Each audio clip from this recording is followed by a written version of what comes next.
Good evening. I think we are going to get started. It is 6:30, and this is the City of Columbus Plan Commission regular meeting. It's Thursday, August 12th, 2021, and it is 6:31 now. So could we have a roll call? Sure. Hickrow, Here. Arnold, Here. Traxler, Here. Basham. Here. And Lewis is running late, but he indicated via email he'd make it tonight. So I'll, Okay, I guess, adjust him accordingly when he gets here, or not, but.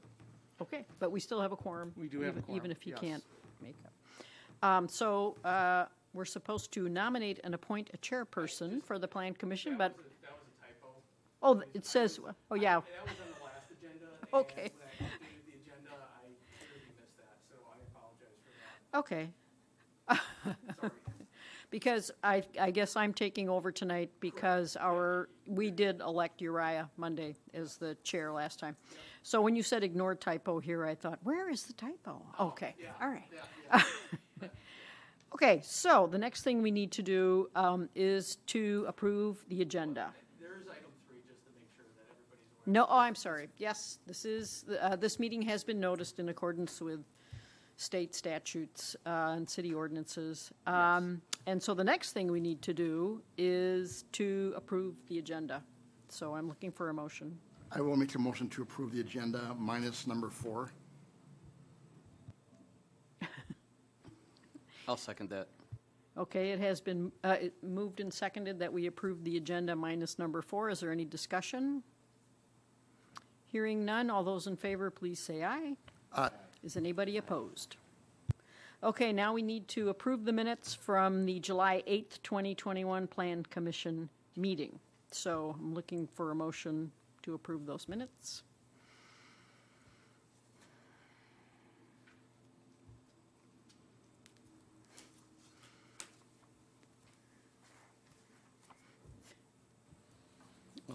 I'll move to approve the minutes.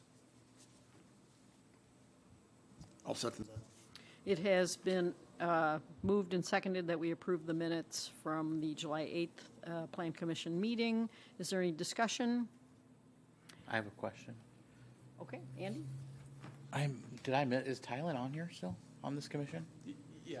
He is? Okay. He was reappointed after he was stepped down as alderperson. Okay, council I person. just didn't, I hadn't seen him at one of these yet, so. We Yeah, both, no, we had he's- alternate, I missed a meeting and he. Yep. Does that clear up your question? was wondering if the minutes were right. Okay. All right, so any other discussion? All those in favor, please say aye. Aye. Aye. Anybody opposed? Okay. We're at item number 7, which is citizen comments. And I'm asking for comments. People can speak during the public hearing. And did anybody sign up for tonight for comments, or? No, Okay. I haven't received.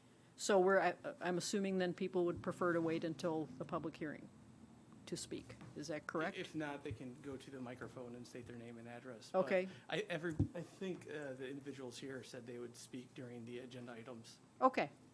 All right. So number 8 is unfinished business on our agenda. And the first item is to consider possible action on the request of the Columbus Self-Storage for a conditional use permit to construct a self-storage facility on a portion of parcel 11211-1512.10. So I guess we're going to have staff overview Sure. Yep. now. I will give just kind of an update. Just kind of putting the minutes together and looking at the last meeting again. There's a few things I kind of wanted to clear up right away. One of the items was when we're looking at a conditional use permit, I think there was a sentiment that the plans aren't necessarily all that important, that you're more worried about the use itself.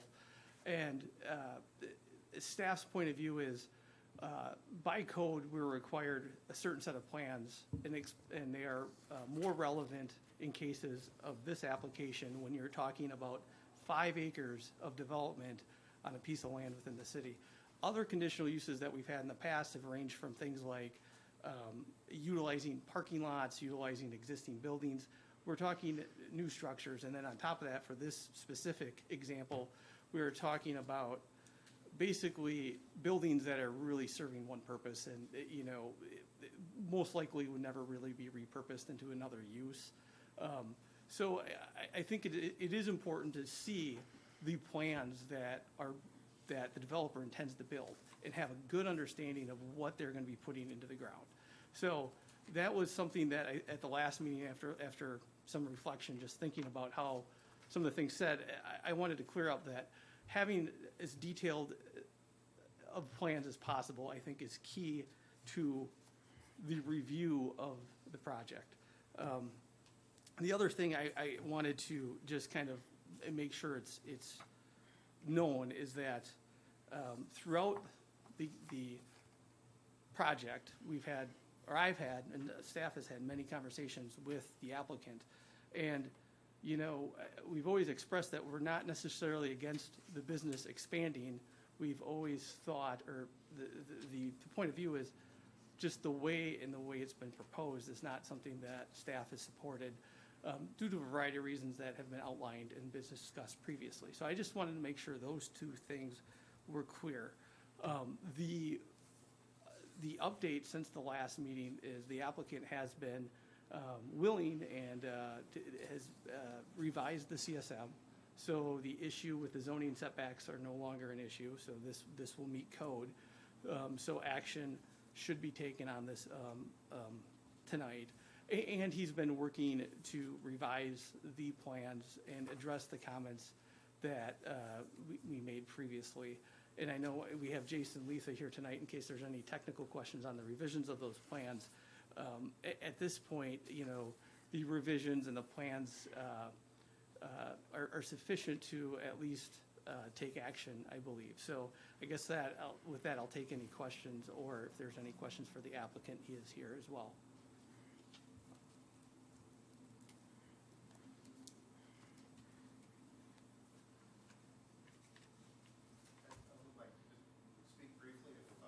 Yeah. Sure, go ahead.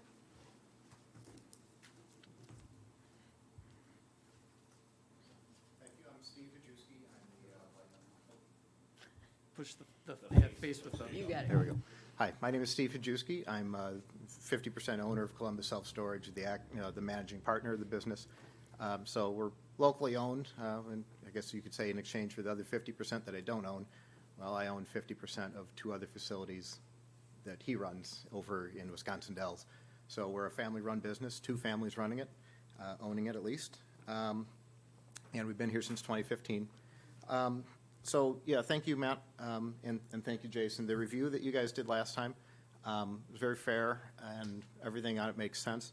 So I did my best as much as we could in the month, and actually it's a few weeks' time we had from the last meeting to the deadline for materials. Items outstanding, we've got, I don't have the fire department approval yet. I do need to meet with him. We've outlined some locations for fire hydrants. So we'll see if that meets his approval. But if not, we will adapt and we'll make that work. There's water across Highway 60. We've tapped into that pipe before, and there's water on Commerce Drive there. So that technically shouldn't be a problem. Just need to run that by him. The wetland delineation confirmation, that's the kind of thing that's two parts to it. One, it takes a little time to get that through, and I'd like to get this taken care of and own the property before we work on completing that. It's a lot harder for me to go work on getting wetland delineations and keep it under contract for that long while the seller's waiting for me. So I need to get this replatted, purchase it, and keep moving ahead. So that part is missing. So we've revised the CUP to work on the setback. We've provided the technical type things with widths and dimensions. So I think we've hit all that. I believe we've hit all the stormwater items. I had Ryan Quam do a pretty significant, much deeper work on the stormwater. We do not have, under the erosion control plan, we do not yet have the DNR NOI permit, but of course we would expect that would have to be in place before anything would be approved for a building permit. So we do, of course, agree to do that. And let's see here. There's a stormwater maintenance agreement that we provided a draft of. I noticed on it, actually, tonight while I was going through it, that he's got the business owner listed wrong, so some minor details, but yes, we agree that there needs to be a maintenance agreement, so no problem there. Utility plan, probably the big outstanding item there is showing the electric transformer location. With the other portions of the business, the transformer sits in the highway setback. So I will need to talk to Water and Light to determine exactly where they would like it. But I would assume that that's not a problem. There's power there, so we've got all the sufficient utilities for our needs. For the first phase, I did talk to Water and Light briefly, and if our electrician can work out the math that it works correctly, we can probably draw the power for the lights off the first 4 buildings from our Phase 3 construction that's already there. So, but anyway, it's in the works. It's a minor detail, and of course, we would take care of all that before we have a building permit. And I think we've addressed the landscaping and trees and all that sufficiently. So, anyway, my point being, I agree, we would meet all this. We would get that done. The other thing I just want to share with the group, I don't know how well known Act 67 is. In 2017, the state legislature passed Act 67, and I want to read a line out of it. Section 16, 62.23(2)A. If an applicant for a conditional use permit meets or agrees to meet all of the requirements and conditions specified by city ordinance or those imposed by the city zoning board, the city shall grant the conditional use permit. Any condition imposed must be related to the purpose of the ordinance and based on substantial evidence. Now, a few paragraphs before this, they define substantial evidence. Substantial evidence means facts and information other than merely personal preferences or speculation, directly pertaining to the requirements and conditions an applicant must meet to obtain a conditional use permit, and that a reasonable persons would accept in support of a conclusion. So that's what I've got. I do have extra copies if anyone would like one. And any questions? Thank you very much, Steve. Does anybody have any questions? Not a question, I appreciate you coming up and speaking and, telling us your perspective of everything, and especially the Act 67, comment. A lot of people come in here and don't do their research, and it's, nice to see that, so thank you. I'd say one small comment. Yes. And it's nothing to do with your presentation, which was fabulous. Your drawings show Columbus, Ohio. Oh, oops. I normally, I'll explain why that is. Normally, when the building manufacturer sells the buildings, they provide a permit set which has all of this in there. Obviously, with the stage I'm at, I haven't ordered the buildings yet, and the manufacturer was not able to create the permit set or create any drawings in time for this meeting. So I hired an architect out of New York who's familiar with Trachte building systems, but they're not particularly familiar with me, Columbus Self-Storage, and one of them must have made a mistake and put Ohio in. But those are very specific to my project, and I paid dearly for them to get them this quickly.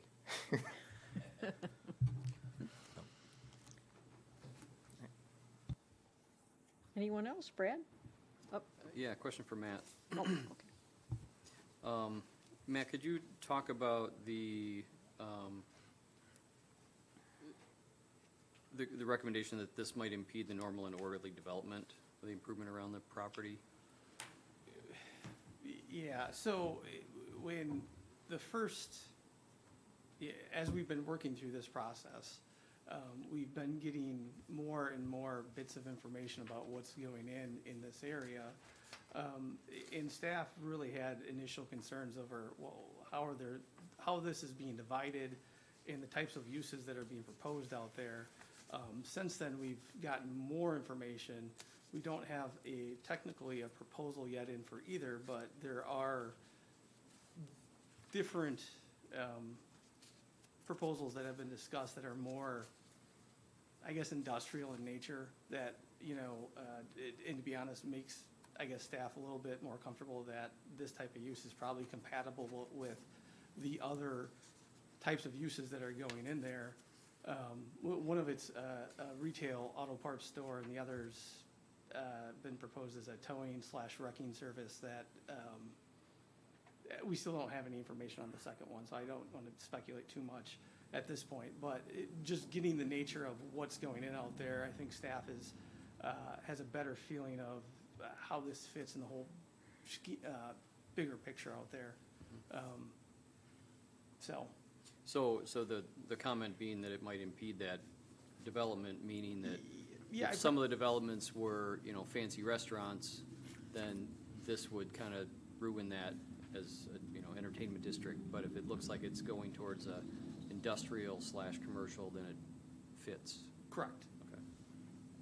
And I probably should have updated the staff report to kind of include that information. But Which is difficult if they're not, contracts, yes, and it makes the review, yes, Yeah. difficult. Yeah. I think we said even at the last meeting that if we had a bit better understanding of the bigger picture, if everything kind of came in all at once, it would have been a lot easier to evaluate these projects. That's just not, that's not how it's happened, and it is what it is, so. Another question is, so the proposed or the estimated value of this when it's done, is that all phases? Steve?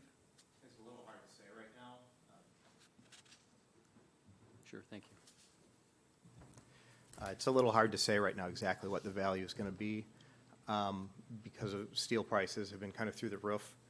And I don't know if those are going to go back down anytime or not soon. I think I put down $2 million as my guesstimate on there. Right. I think the current facility is estimated around $2 million value. So, it's probably even a little more than that by the time it's all done, Okay. because that corner one's going to be awfully nice. So, So then, Matt, for, I don't want to say comparable, but other uses of this property, what roughly would those be valued at tax-wise? I mean, if it were a auto parts shop and, small commercial areas like that for 5 acres. So, depending, going on the kind of lowest intensive use of, if it was all 5 acres of single-family homes, you're probably talking 5 acres, 3 units an acre, just to be conservative, so that's 15 homes. Assuming it's, if they're new homes, you're probably thinking they're going to be $250,000 a piece. So that's what, $3 million? And that's, ballpark. Yeah, but Well, this is, actually, no, it'd be more than 3 million. It'd be.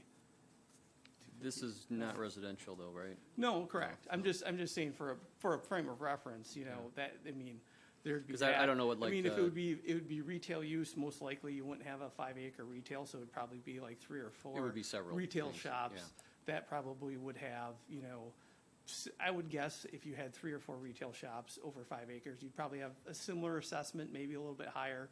Obviously, you'd have more employment that would go along with that. So, depending on what is being used there, I think there would be a wide variety, and most likely the assessed value would be probably in the ballpark if you're talking 5 acres of, as long as you're doing it in a way that's maximizes the land. Which- you probably would be in the same ballpark. Yeah, which most people would do. Yes. Okay. And Steve, since you're up there, what is your current occupancy for your storage lockers? we are currently hovering about 95%. So if you have a 4-bedroom house and you wish to move, I don't have a unit to put you in. Well, I have one unit. Hence the reason why you want to expand. That's the reason why I would like to expand.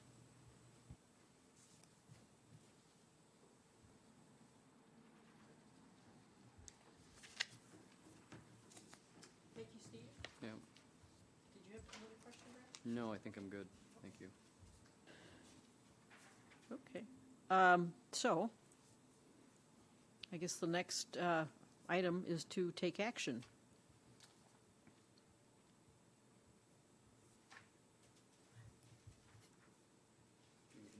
Oh, yes.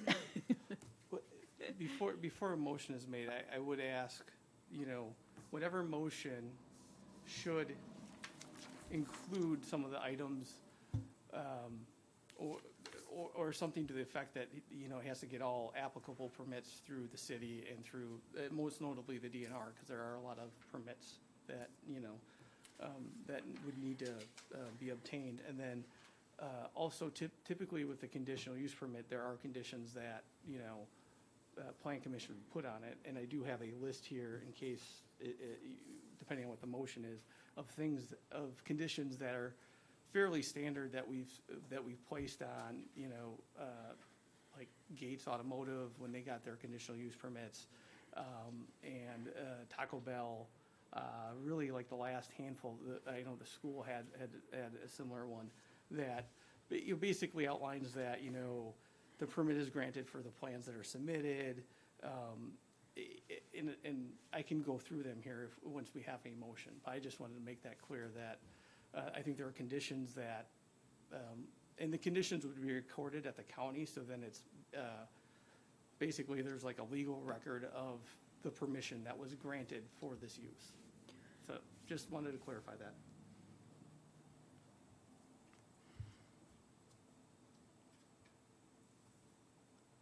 And Matt, did you say you have a list?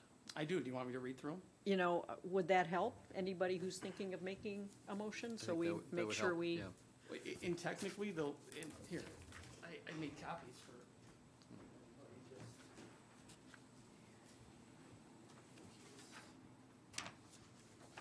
okay, thank you.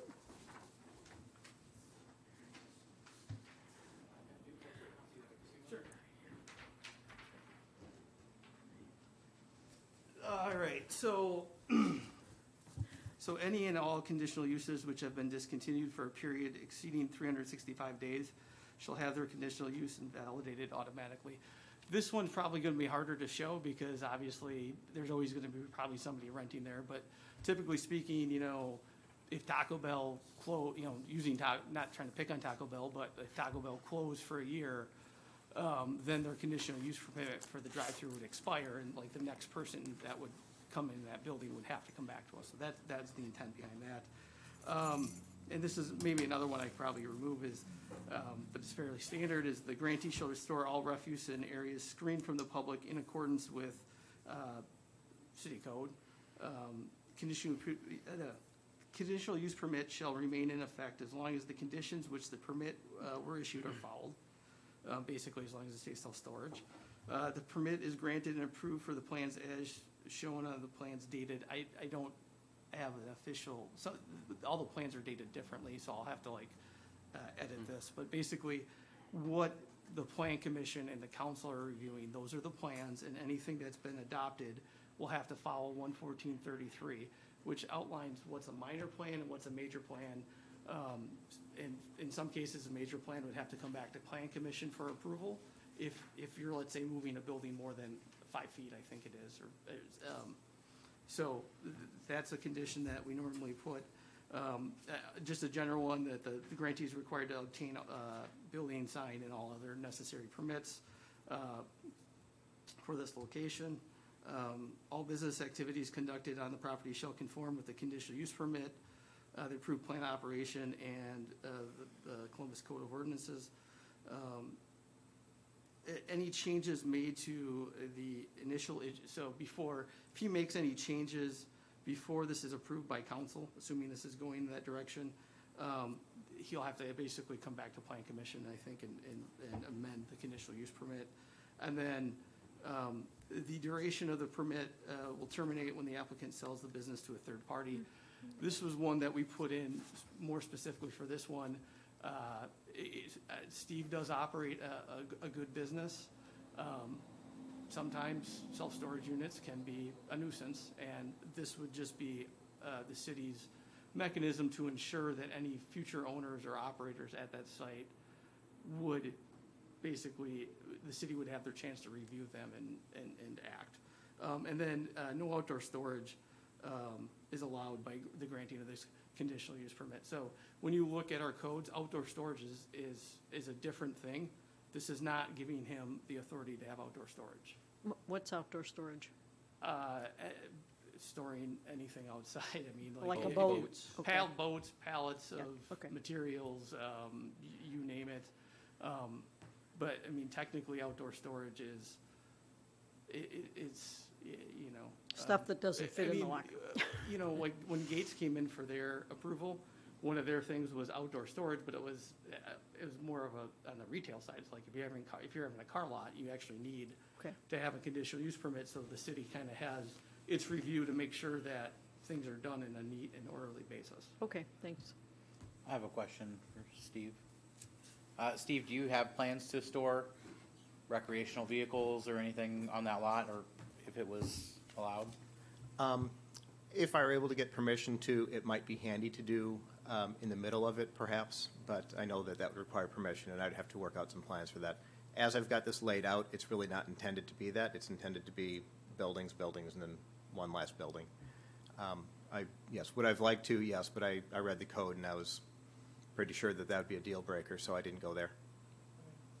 I would mention on this, the number 8 is, if you could consider not putting that in,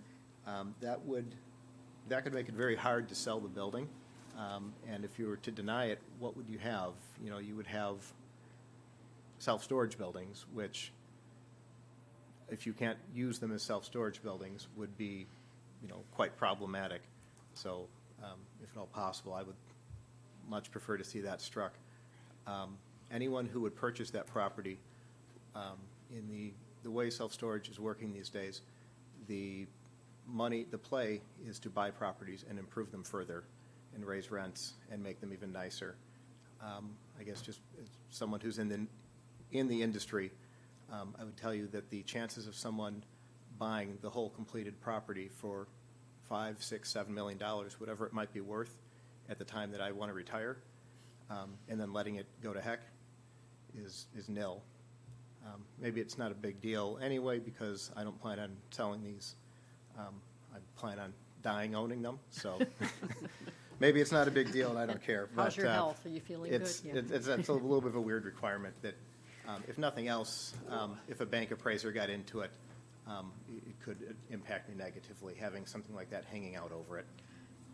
How common is this in the county? Well, this was actually written by our city attorney, and Okay. I don't really think that the city trying to protect itself to ensure that a future owner could be a potential problem is asking too much when this approval for conditional use basically gives him the right to use this land forever. So if we don't have this in there and he does sell it to somebody who's a problem, we're SOL. So, you know, at a certain point, you know, if it's not an issue according to him, because that would never happen, then there really is no threat to him having that in there. And furthermore, I do think the city should have this in there to protect themselves if something should ever happen. Would the new owner have to still comply by the conditional use permit that's already established that we would be approving potentially tonight?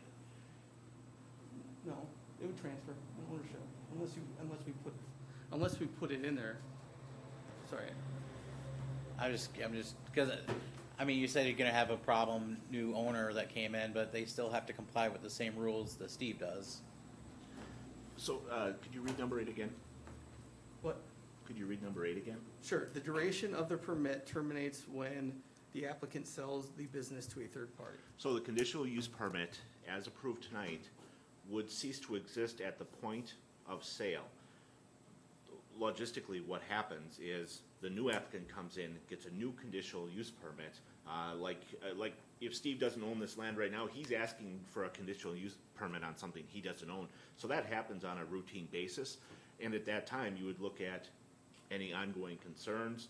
And if they were coming in with plans to improve further and make it even better than it is, I think they would have a pretty easy path.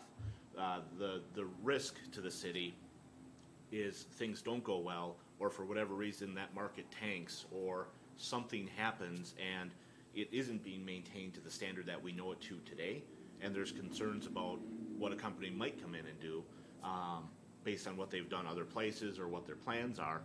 This would give you that ability to address any specific concerns. So, I mean, that's how the process, I think, would work, is you'd get a conditional use kind of in anticipation of that sale. Right. So then, as I understand that, the same thing now is, you haven't bought the land yet, so his contract is under condition that he gets all of these permits, then you buy the land. So I think the same process would happen if you were to sell it, is, you wouldn't, the new owner wouldn't buy it until they got a new conditional use permit in their hand.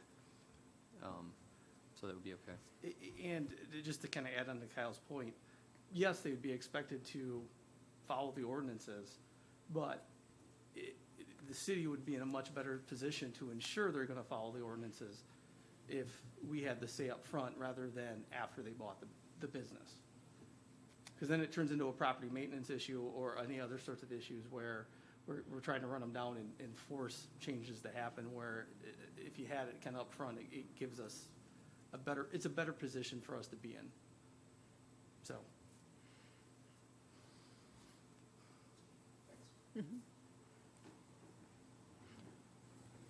And just one more comment. So the recommendation from the city is to not approve this based off of basically you think you would find better thing to go there?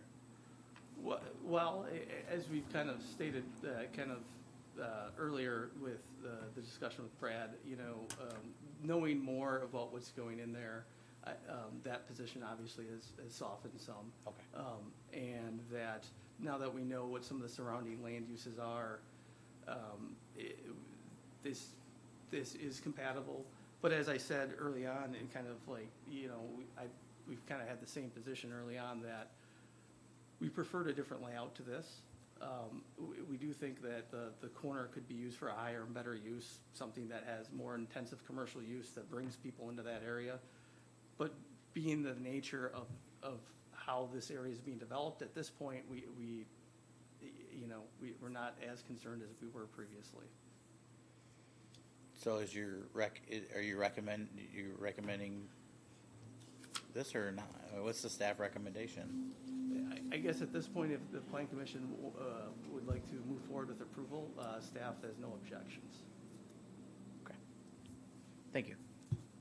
Provided that, obviously, the conditions that we talked about and the other permits are, now granted, I mean, he needs them anyways from the state. He'd be in trouble with the state if he didn't get them. So I don't know how much weight adding that as a condition to his conditional use permit really is, but it's just something that, making sure the city's dotting our i's and crossing our t's. I said that backwards, but yeah. And are you recommending that all 9 conditions be inserted into the Yes. conditional use? Yes. And any other conditions the Plan Commission feels are necessary, if there are any, but.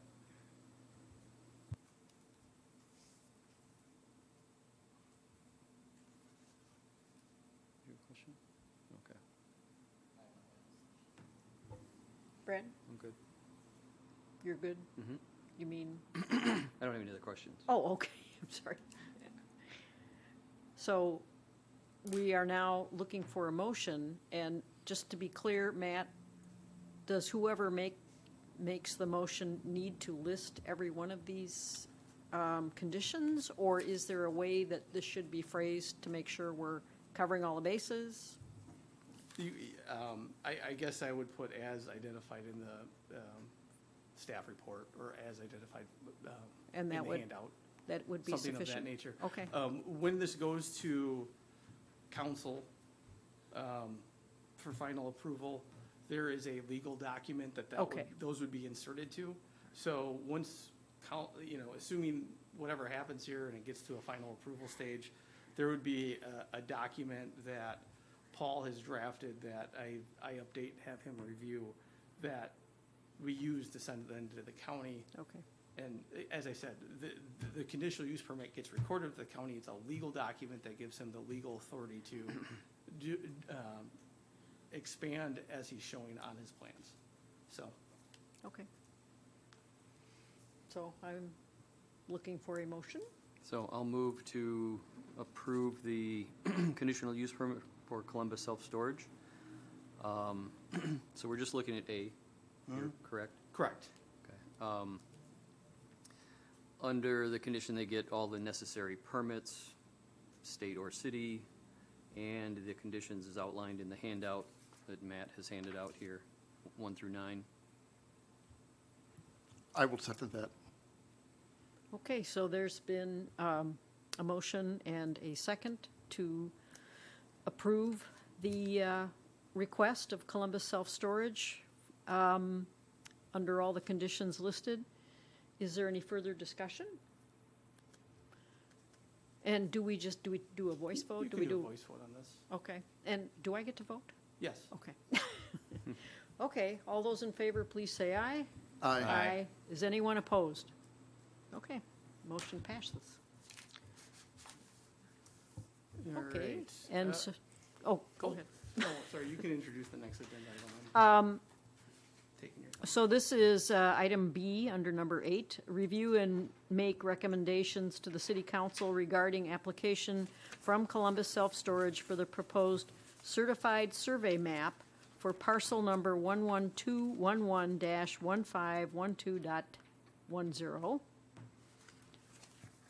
So, you want to run that by us? Yep, so this is just the land division that would basically create a lot for the applicant to purchase, to complete the project as it was identified in the conditional use permit project proposal.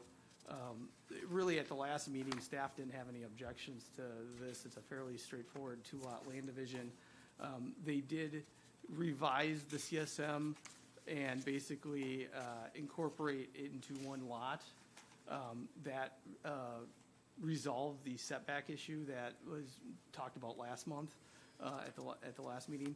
I do know, and I don't know if there are any questions for Jason. I know Rupert Milky's still somewhat in the review process for this.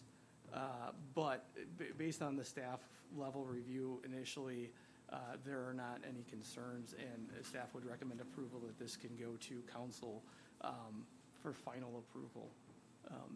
And obviously, those comments would be incorporated before this would be approved and recorded at the county. Thank you, Matt. Does anybody have any questions? Brad? Okay. Nope, not for I that. just see that your microphone's Oh. on. So that's okay. That's okay. So is there anything that you wanted to add to this, Steve, or?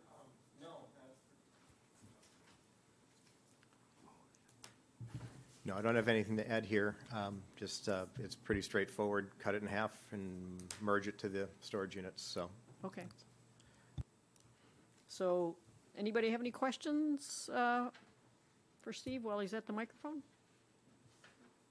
Okay. All righty.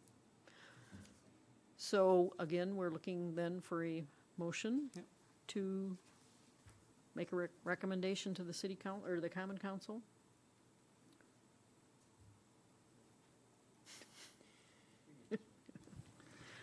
I make a motion to make a recommendation to City Common Council regarding the application from Columbus Self-Storage for the proposed certified survey map for parcel number 11211-1512.10. Second? Okay, it has been moved and seconded that we make a recommendation to the common council to approve the application from Columbus Self-Storage for the proposed certified survey map. Is there any discussion, any further discussion on this? All those in favor, please say aye. Aye. Aye. Is anyone opposed? Okay, that passes. Thank you very much. Thank you, Steve. Oh, you're on again. Okay. Okay, yeah, then the next item, item C, is to review and take action on the parking exemption under 114-125-12B to allow Columbus Self-Storage to provide fewer off-street parking stalls than required by code. Yeah, Go ahead. I'll kick it off, and then he can add any details that are needed. So essentially, per our zoning code, the self-storage units are supposed to have, I think it's one stall per 10 units. I think that sounds about right. And, which means, if you're adding 300 units of self-storage, you have to have 300 parking stalls. When you look at their plans and how wide the driveways are, generally speaking, I think when they have visitors, people kind of park somewhere near their storage unit, and there's not a striped stall necessarily. Basically what he's asking for is they have 4 stalls up by the main office, or I think it was 4. And they're basically asking for a parking exemption for under, as I said, 114, 125, 12B, which kind of identifies that the Plan Commission can grant a parking exemption under that section of our code. So to me, it's a fairly straightforward with, the project. I think there's more than enough parking for people that are visiting their units, and I think that the exemption is probably warranted.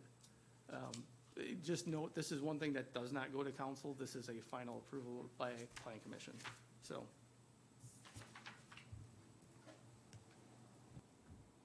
Does anybody have any, Steve, did you want to add anything to that?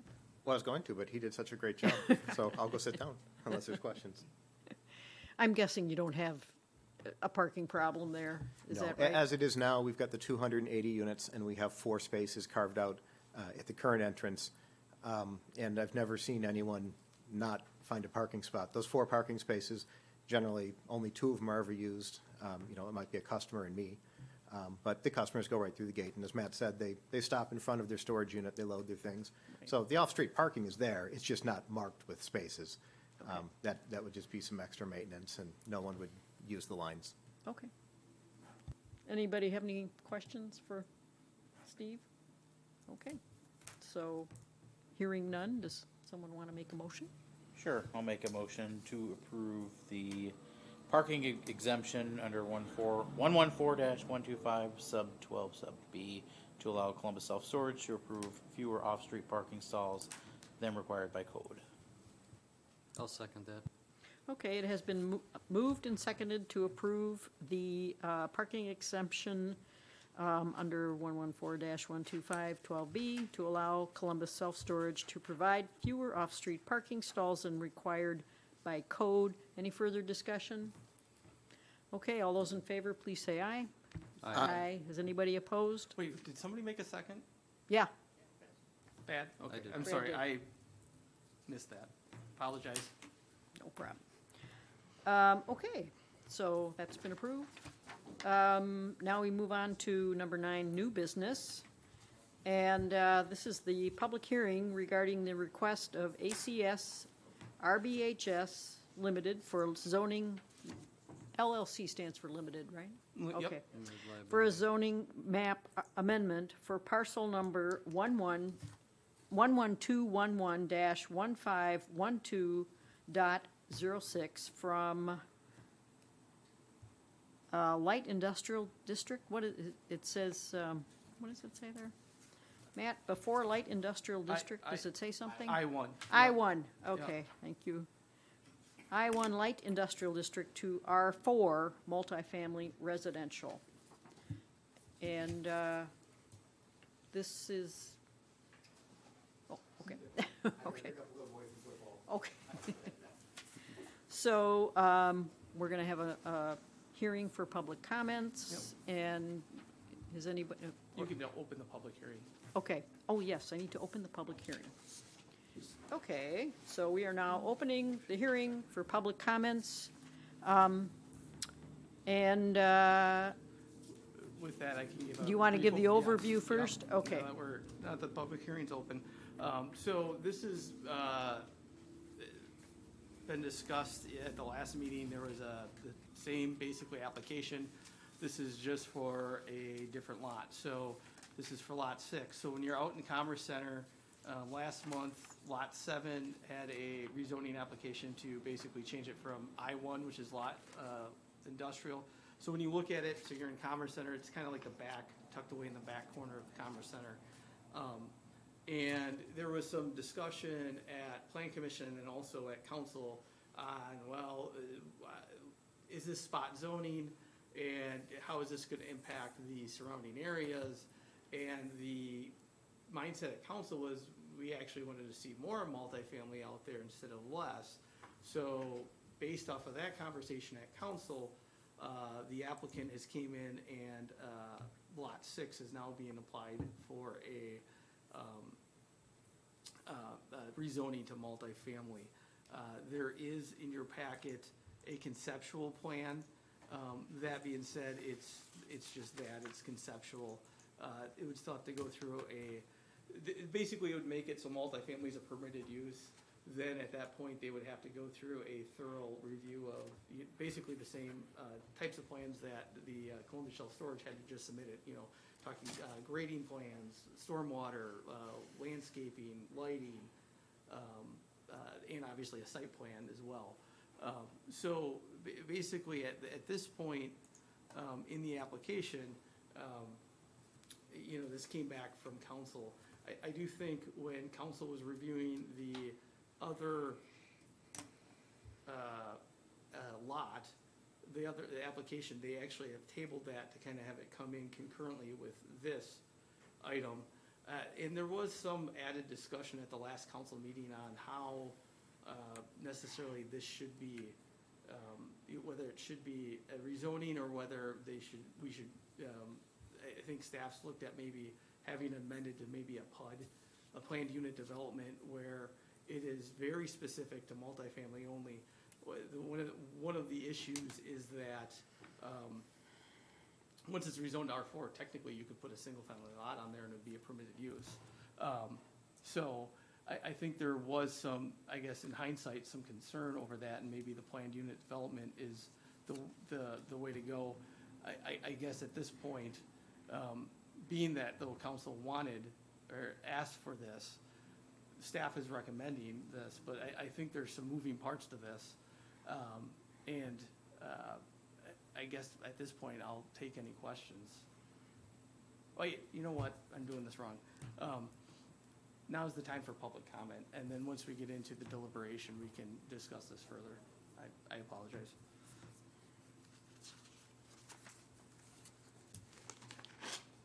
Is someone here for public comment? Where is this place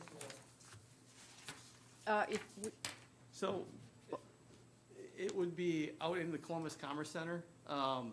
It would be the lot that is highlighted. What is going on now? It's right next to the Mid-State Rental on Commerce Drive. What's the building before that? This is the old Countryside building, or current Countryside, yeah. So it would be across the street from the Countryside building, and then it would be the lot that would be right next to the Mid-State Equipment Rental. So it'd be out in the Columbus Commerce Center. Out by Midstate. Miss- That's past Highway 60 then going, where Highway 60 turns the corner? Yes. So, well, are you talking this corner? Here, I'll just stand up 'cause it's- Well, Highway Are 60 you- makes are a you right-hand talking- turn. Are you talking this corner where it turns off and continues to the west, or are you talking are you talking? Matt, can you point out where Countryside Ford is on that map? Here. Well, 'Cause this is that actually may- probably the easier way. the to new do it. Countryside. I forgot that we have a laser pointer. So, you can't see it there. So this is the Countryside building here. Yeah. This is lot 7 here. This is lot 6. Lot 6 is what we're talking about tonight. Lot 7's already at council waiting for final action. And then this obviously general area is this is the former Shopko, now Gates Automotive. This is Gates Automotive, and this is, was the former grocery store, now Eggers and Prince. Does that help answer your question? Well, you got Countryside Ford, you got that trucking company right across the road from them. Yeah. Where's that? Estes Express is right there.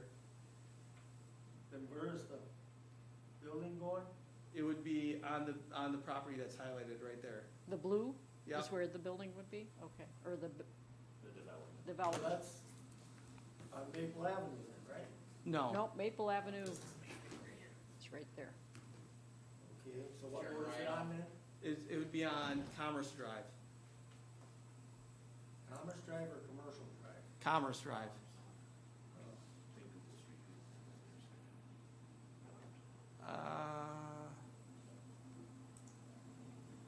No, probably not. I mean, you want me to bring it up? Do you think you have a fix on where it is now, sir? Well, general idea, Okay, it's around the Ford dealership out there. right. Could you state your name and address for the record, just so I have it? Kenneth Schultz, Okay. how you spell my name? SCHULTZ. You're wrong. No T, No T. Okay. And the address? 708 Maple Avenue, Okay. Wisconsin. Yep. Thank you, sir. Do you have any, you want to make a comment or an opinion? No, I was just wondering where it is. Okay, I thought it was next to Mapleton and, on Commercial Drive instead of the drive you're talking about. Yep, no, that's, I think I know the lot you're thinking of, and there is not an application. Yeah. I thought the paper said Commercial Drive.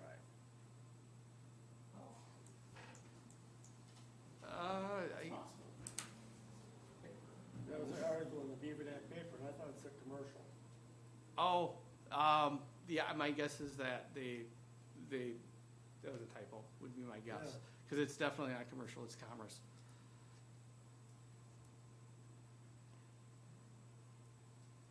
is anyone else interested in making a public comment about this possible rezoning?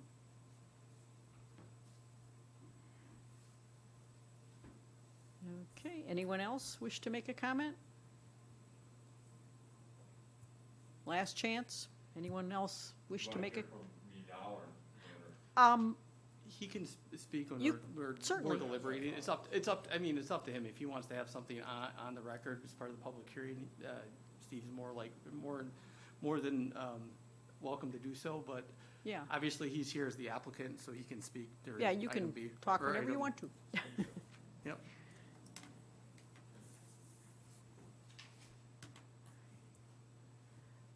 Does anyone have any questions or?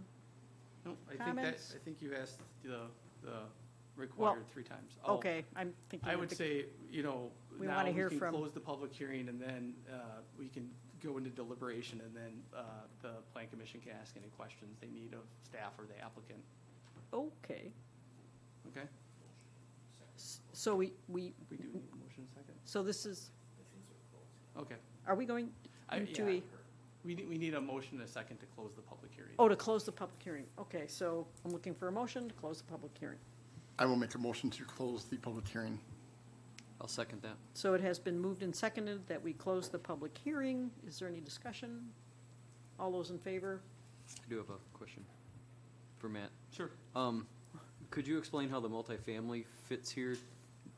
You know, I didn't hear the last discussion from council. So to me, it seems out of place, but could you explain how that does fit? Go ahead. Well, I think, kind of with the past project that we talked about, as things are evolving out here, I think there are more questions on how this does fit with the types of development that are being proposed throughout the area. So that's where I think there's more maybe uncertainty now than there was when this project was first proposed. Just like anything, anytime you get more information, your opinion or your thoughts might change a little. So, to be honest with you, that's essentially kind of how things have evolved out here. So how much of this, right now is multifamily? Was one of those at council? You said one of the Correct. other parcels? Lot 7, Plan Commission recommended approval at the July meeting. It went to the COW. The COW did move it to the committee, or the COW moved it to council, and council talked on August 2nd, and then the mindset or the sentiment at that meeting was that the new Lot 6 was being applied for, and they wanted to review them concurrently. So they tabled it for the time being, and, if this gets approved, or whatever action's taken tonight, it would go to council on Tuesday night, and then go again to council on September 6th, I believe, for some sort of final action. Okay. Okay, thank you.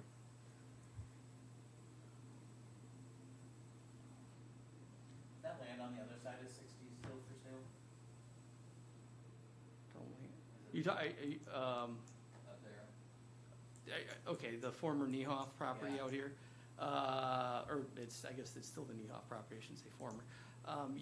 Yeah, last I saw, they had it listed for sale. I have not touched base with Mr. Niehoff recently. I used to get a call from him every so often, but I haven't heard any rumblings of a potential sale out there.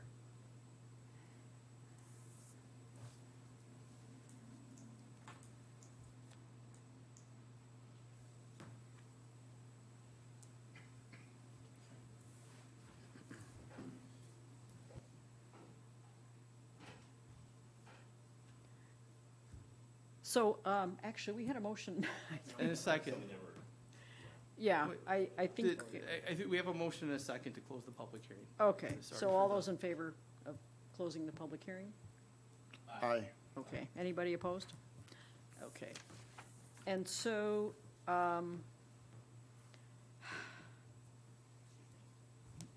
yes, oh, I okay. think- So, have you given your full staff overview, or is there more you wanted to say? I mean, this is a fairly, with a rezoning, I mean, we're talking about taking a piece of property that's zoned I-1, changing it to allow for a multifamily use. As kind of, we discussed earlier, when this first came to light, we were talking, and the thought in this area was more of a mix of different types of commercial uses, mixed in with some multifamily, I think was the concept when we approved the comprehensive plan. We call, in the Highway 16 district, we talked about having, and this is in the Highway 16 commercial district, but in the Highway 16 commercial district, in the plan itself, it says multifamily is a type of use that is allowed in this area. It's somewhat limited, in cases like this, when you're not prime frontage right on the highway, you're not right on the corner. I mean, it does have obviously good visibility to the highway, but these types of areas, I think we thought would be more suited to something like a multifamily use. And when you look at the multifamily is more of an intensive use than is more, and quite frankly, multifamily over 4 units is assessed as a commercial assessment class. So there is, it does somewhat fit, but as I said, with some of the ongoing developments there, that's something that I think that needs to be, I guess, further considered. I think one of the concerns that came up at council was that if we had families living in this area with kids, Maple Avenue has no sidewalks. There was concern about kids walking on Maple, yeah, sorry. Maple. And I know there are sidewalks that go on, I guess, is that still James Street? Yes, there's sidewalks that go on James Street under the highway and connect all the way out. Right, but- Now, with the completion of the James Street project, the second phase, that kind of with the out by the highway part of the project, I think was completed in 2018. And with the completion of that, there are sidewalks that go all the way out to the Commerce Center now.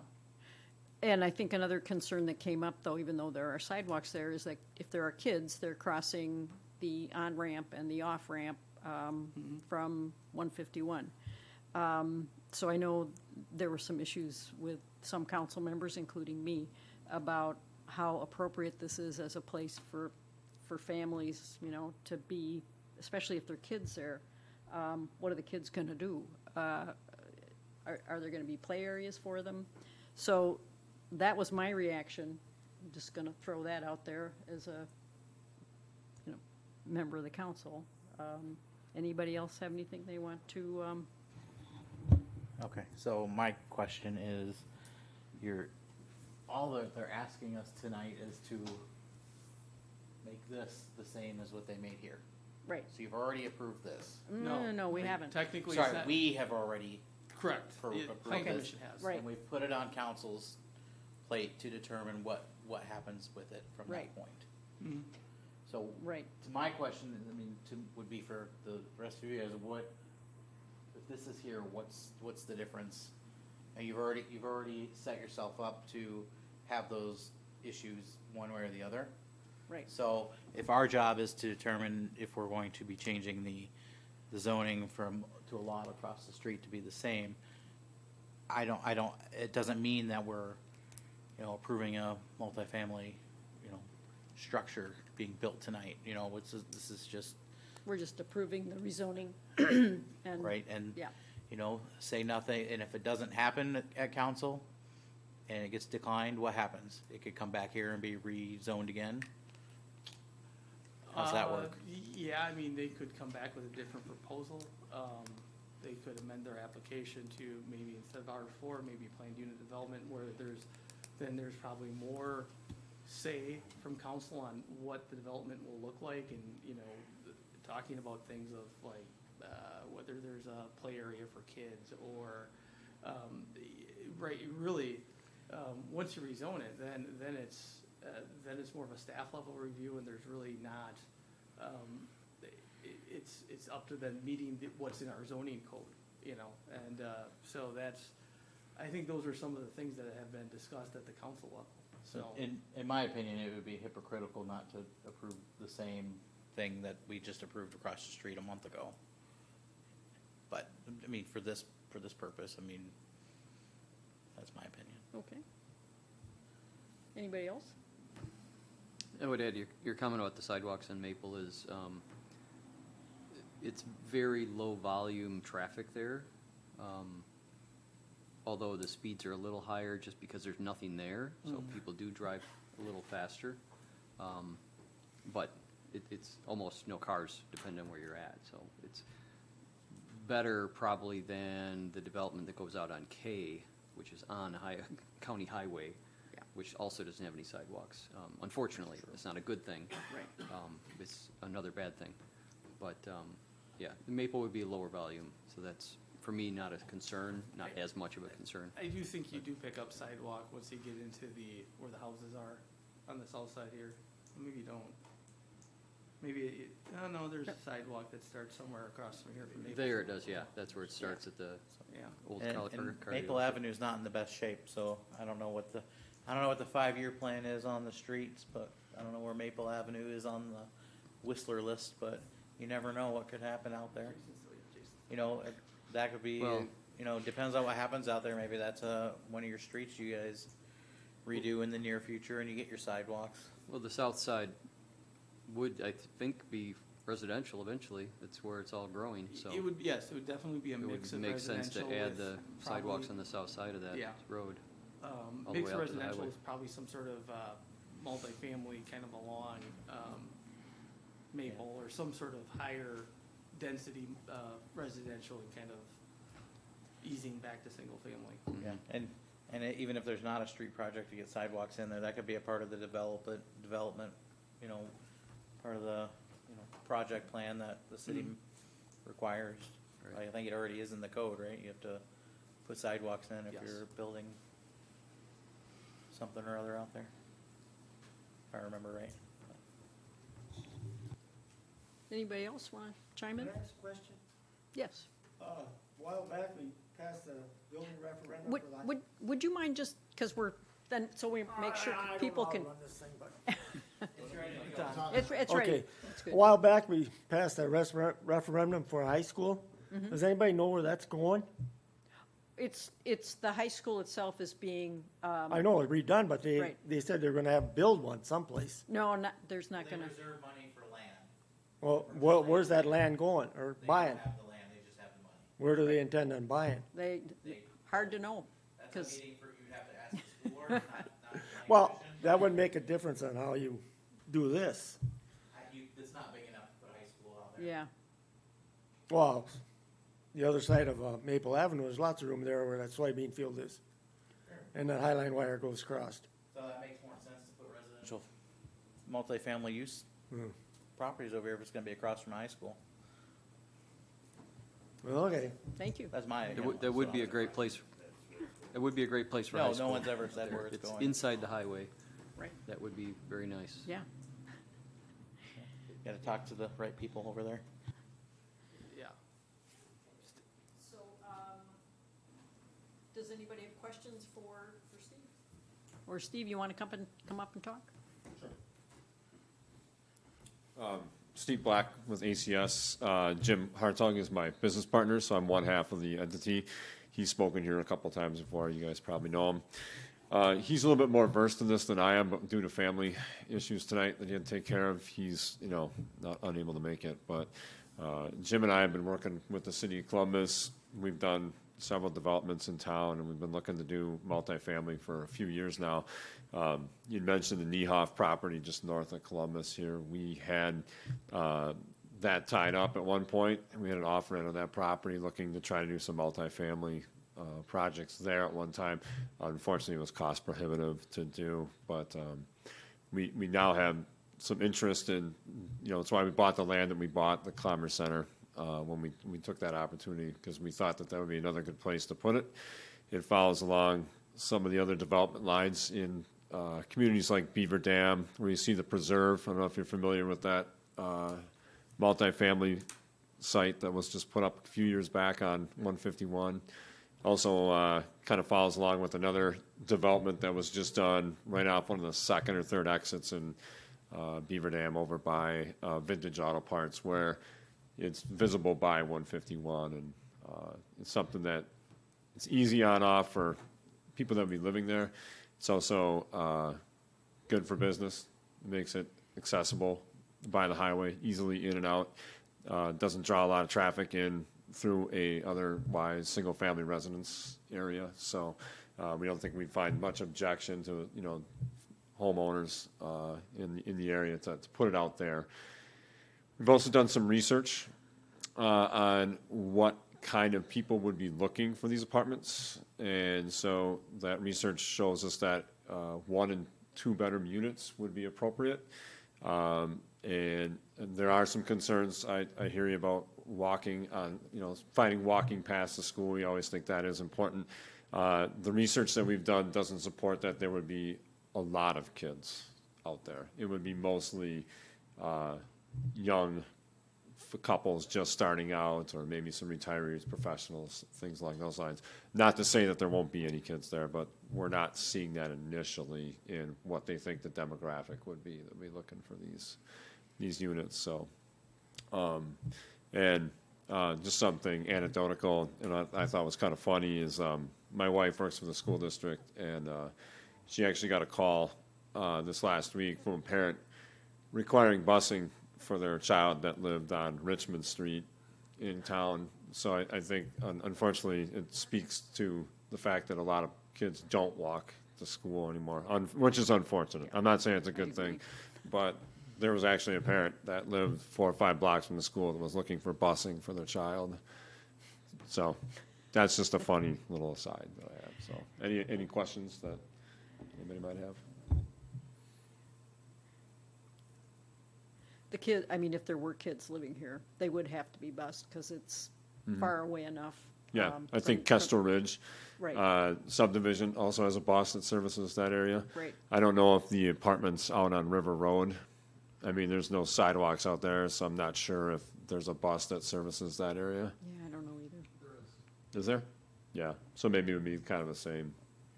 But I do agree with you, Steve, kids ought to be walking to school. I made mine walk. Yeah, absolutely. So does anybody have any questions for Steve? Okay, all right, All right, thank you. okay, thank you. Okay.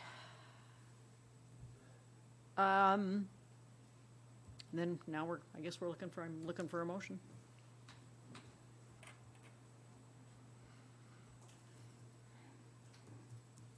I'll make a motion to recommend to council the zoning map amendment for parcel 11211-1512.06 from I-1 light industrial district to R5 multifamily residential. Oh, what? R4, yeah, sorry. I'll second that. Okay, it's been moved and seconded that we approve the request of ACS RBHS Limited for a zoning map amendment for parcel number 11211-1512.06 from, what is it, I-1 Light Industrial District to R4 Multifamily Residential. Is there any discussion? All those in favor, please say aye. Aye. Anybody opposed? I'm still opposed, so I'm going to vote against it, but it'll pass, right? So it'll go on to council. Thank you very much, Steve. We will now move on to the next item, a public hearing, review the request of Bedrock Enterprises Limited for a conditional use permit to allow an additional drive-through facility for parcel number 11211-909.3 located at 201 Dick Street, which I believe is Culver's, is that right? That is correct. Okay. So now we have, are you going to do a staff review first, or are we Yeah, going to? I'll give a Yeah. brief overview once the public hearing's open. Okay. we're- Yeah, why not? Do it. Tracks.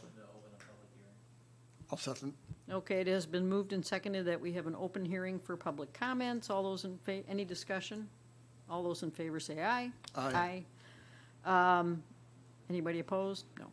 Okay, so, So we have an application on file.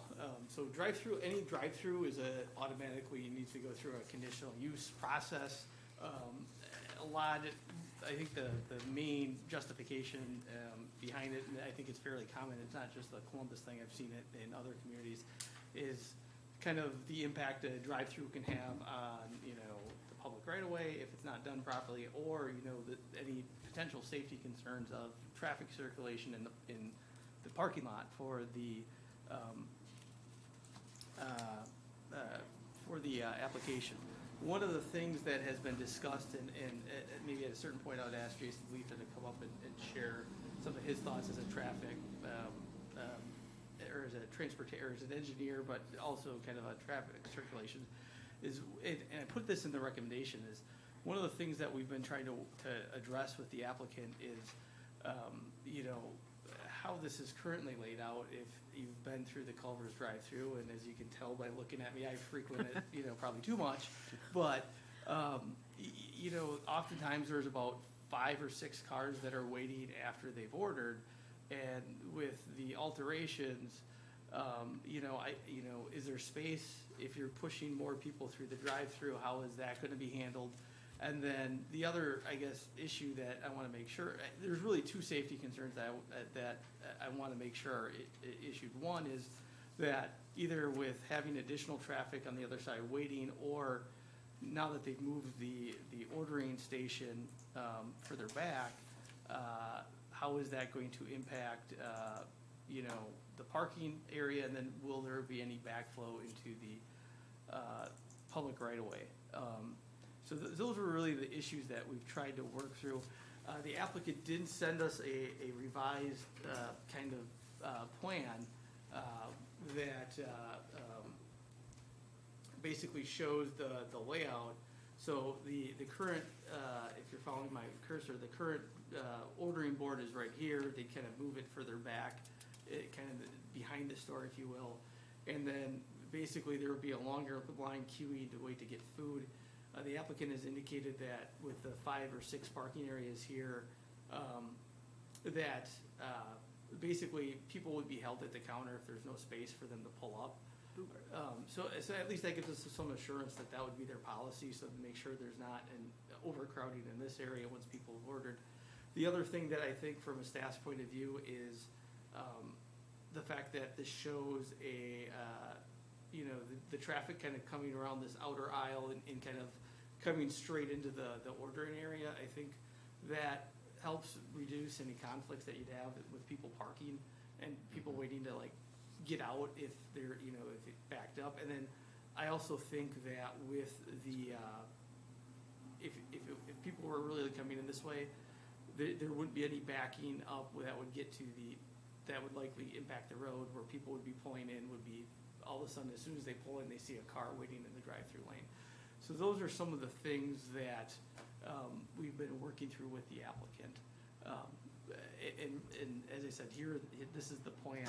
The one other thing I also want to note is, compared to the first application of the night, when we were talking 5 acres of development, of very intensive development, here we have one where there's no additional impervious surface. They're basically kind of altering their existing plans. There's no lighting, so you don't need things like lighting plans. Really, for this, a site plan is really the extent of what we need. So I guess with that, we can open it up for any public to comment.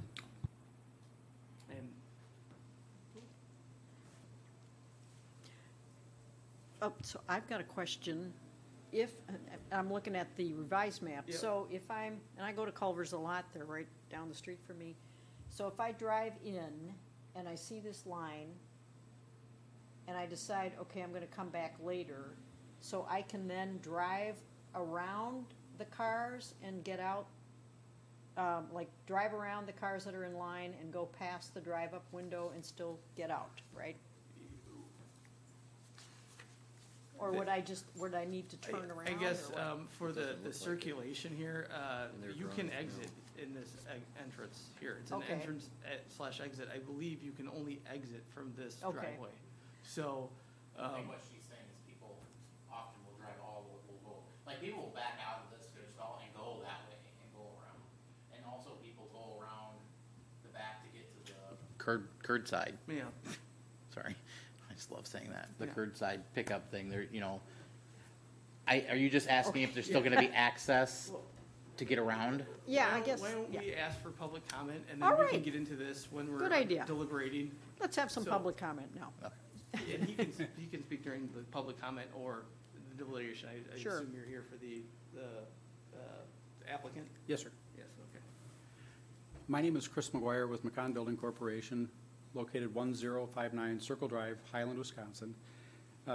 We've had the pleasure of working for Culver's for 24 years now. We work in 22 states with them.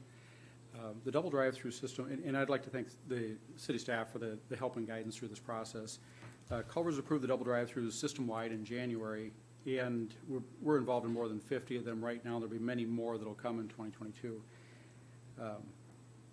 As we're seeking the approval for the double drive-through, this modification at city staff's request came through, and Mike, our engineer, created this yesterday, and as we're talking about it, I see how the confusion is being created.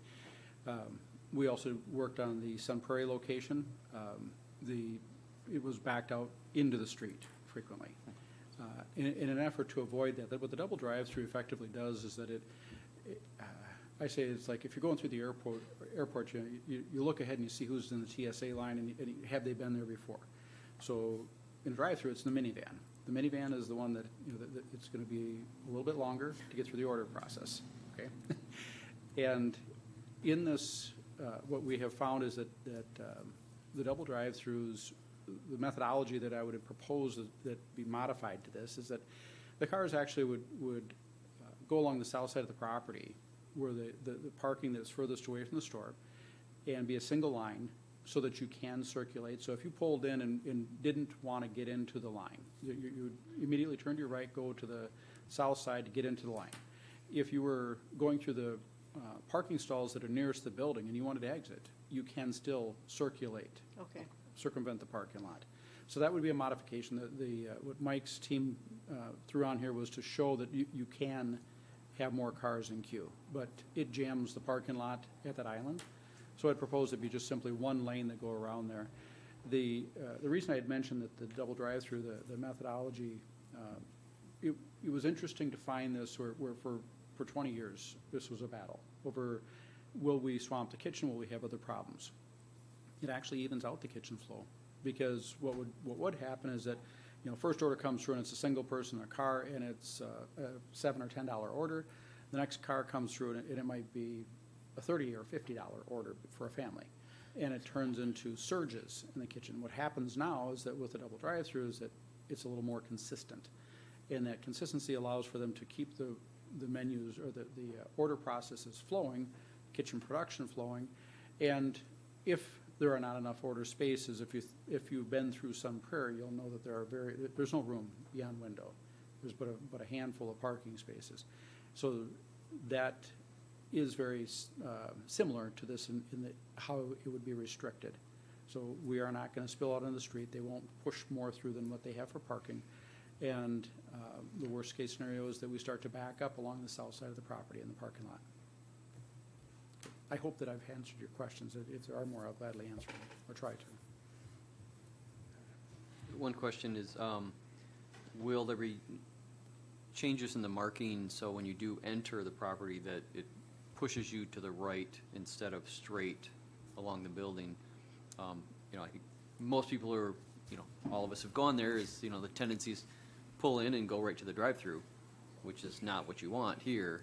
So will they change the marking signing to say, go to the right, go around the other way? They will be marking that. They have a team that marks their parking lots well.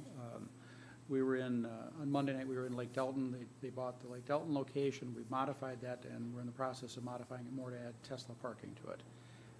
Or charging stations. This double drive-through is evolving. Culver's, when it first started, was at 32% drive-through traffic. They were at 50% pre-pandemic. They 100%. It's likely to settle back in 60-70%. People want to be out. People want to get into back to normal as much as they can. But people have also found the convenience of drive-through. So what they're doing with it is they're doing a great job with striping on the ground. People from the area will know it better than persons that come in from off the highway. The interesting thing about the Midwest is they're generally friendly, so they'll let them in. But other parts of the country I work in, you're going to sit for a while. So I have a question, yes, the bar. if you don't mind. When you're looking at this area here, Yes, sir. is there any consideration to actually block that area? So now your traffic is designed to go through here and you have no congestion in this area? Or is that intention is to leave that little space open? It looks like you have a bump out here, or a potential bump out, I'm not sure, but I can't see what that says. Concrete, okay, so you have a bump out here, but is that gonna remain open for traffic? It is the intention of remaining open. It has to do with the larger vehicle traffic, the deliveries, the garbage collection, those types of things.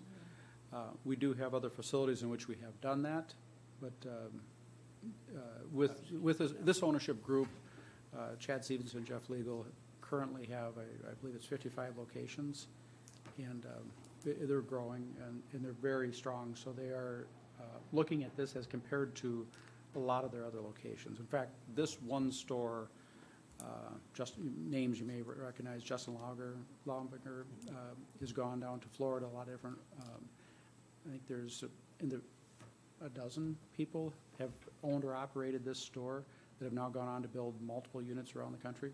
So it's one of the best stores in the system, basically. Oh, good to know. That's why it's always busy. I hope so. Thank you. Yes, sir. According to the graphics, if I can't use a pointer, but Andy, you're doing such a wonderful job. That triangle right down to the right. Nope, all the way to your right. If you go south of there, there's those 5 parking spots right there. And if we're suggesting, with the cars showing like they are in queue, and if we're suggesting the opportunity to drive around the outside perimeter, if there's 5 cars parked in there and there's a queue, that might limit the ability to drive around those. So would there be any thought on removing those 5 existing spaces? It certainly can be. That's where they have, I mentioned the number of people that come out of the store for operations. They also, they experiment a lot in this store because,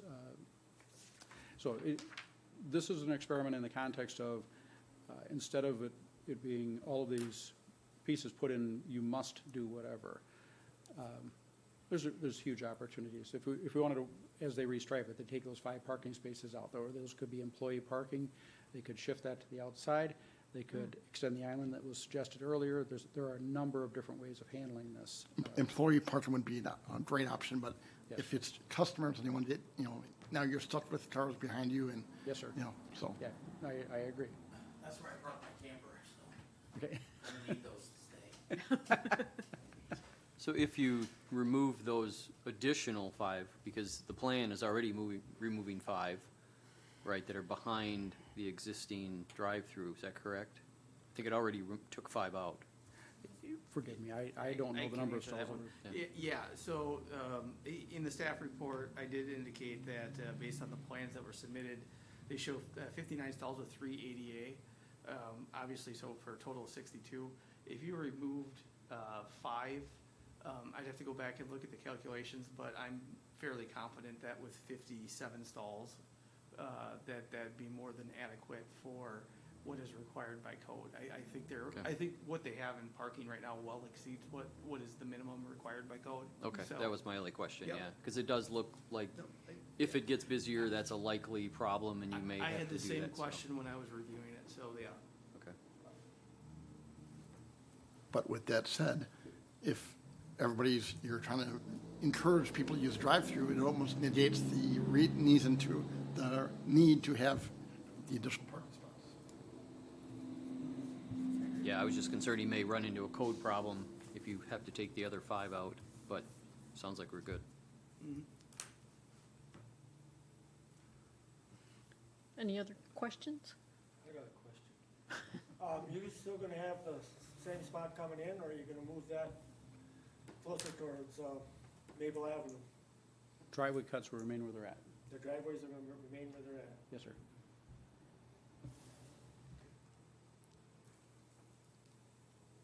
Anybody else? Oh, Did you want me to talk now, or did you want to wait till after the public hearing was closed? You can wait till the public hearing's closed, and, yeah, I'll call you up. Okay. Does anybody else want to make any comments during the public hearing? Anyone else have a comment to make? Going once, going twice? Okay. So we are now going to We close need the, a motion and a Oh, second to yes. close it. we need a motion to close. I'll second that. Any discussion? Hearing none, all those in favor, please say aye. Aye. Okay. Anybody opposed? No.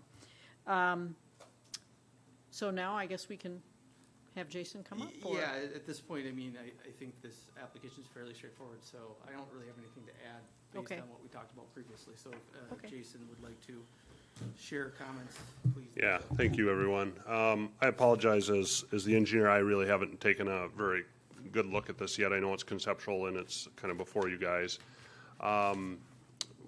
I think, in my opinion, I do have some concerns, not about what they're trying to accomplish here, but a little bit about just understanding and getting some additional information to help us evaluate this. So, when I look at this situation, like all of you, I'm a resident of Columbus, and I spend a fair amount of time in this drive-through line. I also know that there is consistently, when I'm there, traffic backed up to Dick Street and sometimes on Dick Street. A couple of the concerns I would have here would be, there is a dynamic sometimes that occurs where there are cars that actually circulate around whilst waiting for orders that get back onto Dick Street and come back into the parking lot, just due to logistics of how people are getting blocked in or trying to pull up and wait for food.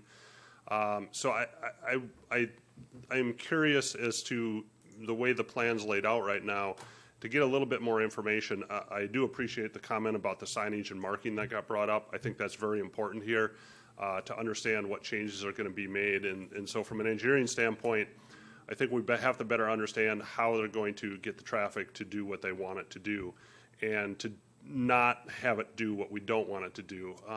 Fire and emergency vehicle access is a little bit of a concern now. They queue up in a single line. The emergency vehicles could get around the outside very easily. I'm concerned, depending on how separate those cars are, where they queue on the outside lane where they're turning, if they're not very tight.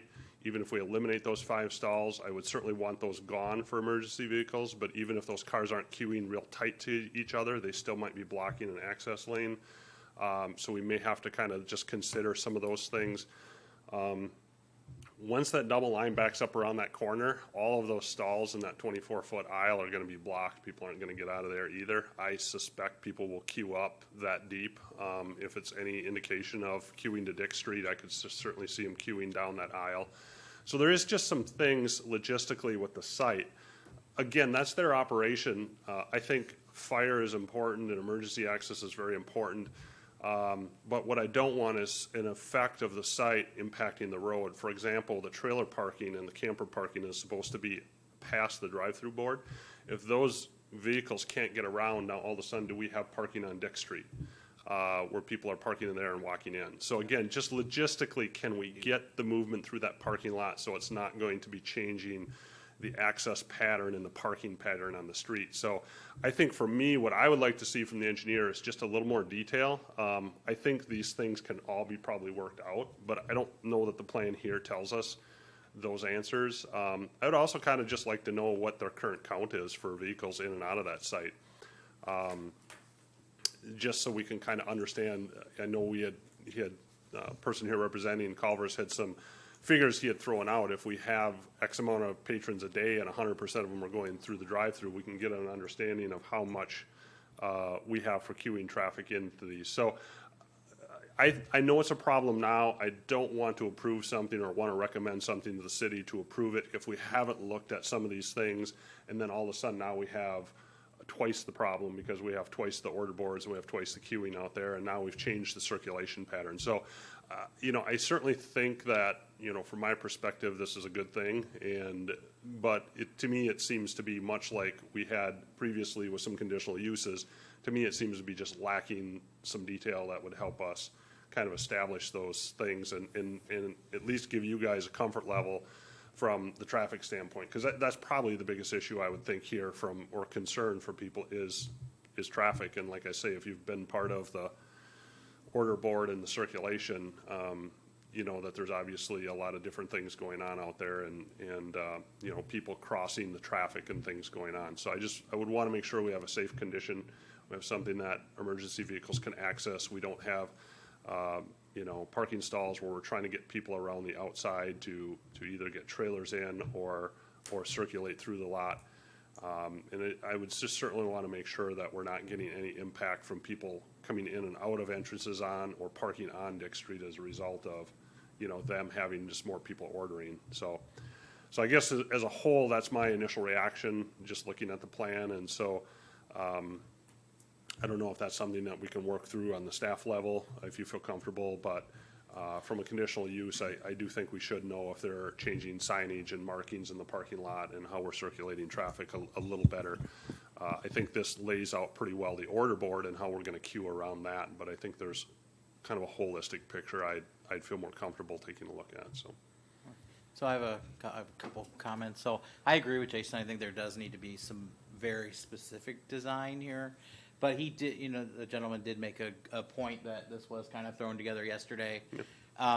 And generally, as a connoisseur of drive-throughs, generally that is a single lane and then splits off into the two. You don't see double stacked cars for the whole length of the parking lot. You have one single lane that's painted with an arrow, and you're following that lane, and then when you get up to that spot, it queues into each lane. But I would much rather see something like that, because then that leaves the second area a little more open. You have that second set of cars maybe not quite there. But that's what I think. But I do think that it probably should go back for a more detailed design with the markings. Okay, thank you, Andy. Anybody else have any? Brad? Yeah, I think that the plan is laid out certainly helps because they're putting more cars in the queue. And actually, opposite that comment is if you have a single lane in front of those order boards, now you've got 8 cars in a line which wraps around past all the parking. So if they striped double lanes, you wouldn't interfere with the parking, as long as you took out the extra 5 lanes. But, you know, that's, I don't want to engineer it up from here, so. As Jason had mentioned, is that something you guys can work out at the staff level, to get those details and say, yes, this is I mean, fine, or do we have to wait for I that before think- we approve it? Sorry. Ultimately, we'd be most likely relying on Jason's expertise in this matter, as far as the layout and what would be acceptable to him. So really, I guess, hearing the discussion, I think there's probably 2 likely alternatives. Either it gets tabled this evening, and it would have to come back on September, I don't have the date in front of me, but September 9th. Or obviously, the other one would be, it's approved conditional upon staff level review and approval of the updated circulation, whether you call it a circulation plan or whether you call it a marking plan, where they'd show how they're gonna paint it, so they, paint the drive aisles so people know kind of how to get through the site. That's up to the discretion of the plan commission. I think with the council meeting being on the following Tuesday, I don't know if it makes sense to have this go right to the next cow. If we're asking for revised plans, we could maybe wait till September, the first meeting in September, to have the cow actually look at the revised plan, and then the council could approve it in the second meeting in September. But, I mean, ultimately, it's up to the plan commission. And we're missing 3 people tonight, so maybe tabling it wouldn't be a bad idea. I don't know. Yeah, I think I think for something of this magnitude, I think those here can probably take action and handle this. Okay. But it's really, I think there's, I see 2 options, I guess. So, Paul, did you I want? guess I would ask, if we tabled it, how's that going to affect your schedule, your potential schedule? And can you tell us your name again? I'm sorry. Chris, thank you. I do appreciate your comments, and I appreciate Jason's comments with respect to traffic. Oh, forgive me. It's the face with the, looks like it's talking. Okay. My name is Chris McGuire. With respect to the comments that Jason had made, I do understand and respect those, and the comments in terms of, as we talked about, the single lane that goes around. Those can easily be accommodated. We can update those drawings. If it could be, if you would indulge it, to allow it to go through with the staff's requirements in order to get the final approval of it, we'd appreciate it. Our hope is to do this work around Thanksgiving. We've kind of booked every week up through the rest of the year, and the permitting process does take time in each of the jurisdictions. The week in which that your next meeting is, the September 9th, I have to be, because of delay today in the store in Jacksonville, Florida, I have to be in Jacksonville. My daughter Emily married a Bublitz boy from town that she's going to be on a second-year kind of trip, so she'll be out of town. So if it could be just simply run through the night, and then with staff's final blessing, if you will, we would appreciate it. Okay. Thank you.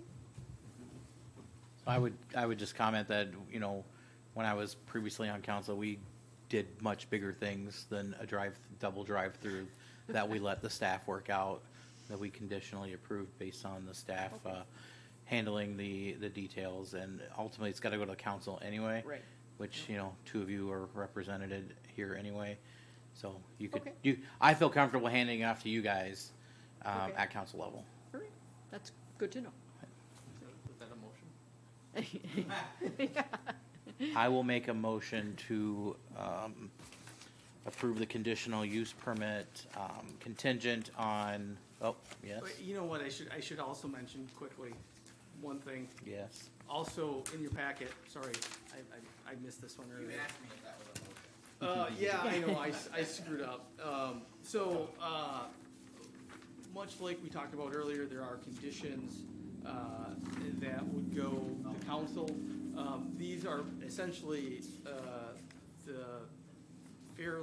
basically, I think, almost the same conditions that we put on Taco Bell when they put their drive-through in. And once again, it was a lot of the same discussion that we had previously. If you want, I can read through these quickly. So any and all conditional uses which have been discontinued for a period exceeding 365 days should have their conditional use invalidated automatically. Once again, the language about screening refuse in accordance with statute. And then the conditional use permit shall remain in effect as long as they have the double drive-through. All requirements, all requirements of approved conditional use shall be continued regardless of the ownership of the subject property. So that was probably different than what we had for the previous one tonight, but I mean, this is one that says basically, as soon as this is approved, you can have a double drive-through for life on this property, as long as you follow the conditions. The grantee shall develop the site in accordance with approved plans. I left the date at blank because I don't know if we're gonna have revisions, so that would be filled in. Grantee is required to get, or notify myself as the zoning administrator if there's any substantial changes to the plan of operation. So if they're changing their hours if they're gonna start being a 24-hour operation, I'd need to be notified. Or anything else that would impact the plan of operation. Grantee is required to get all necessary permits to conduct business at this location. All business activities conducted on the property shall conform to this conditional use permit. And the plan of operation, which is on file with me.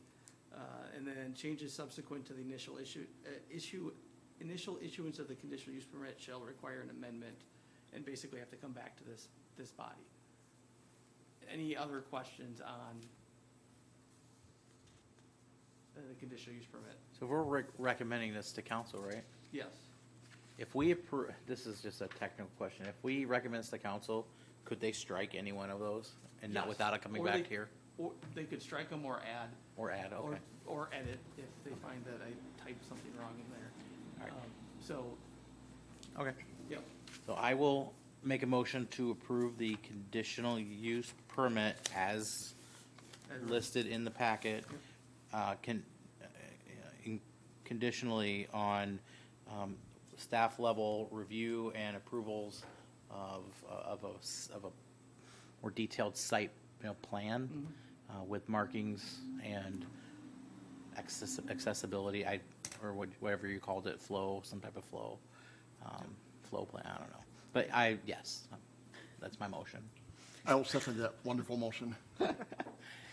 So, See, it doesn't matter what you say here, they make it look pretty in the notes. Well, and so- if I don't have it good, I always watch the video to see, Right.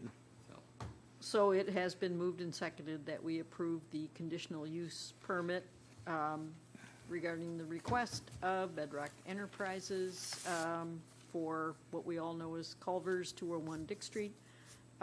Is there any further discussion? Okay. All those in favor? Aye. Aye. Anybody opposed? Okay. Motion passes. And that's the last thing on my copy of the agenda. Is there anything else that we need to do tonight? I think we need to adjourn, so I need a motion. I'll move that we adjourn. Second. All those in favor? Aye. Aye. Aye. Okay, meeting is adjourned.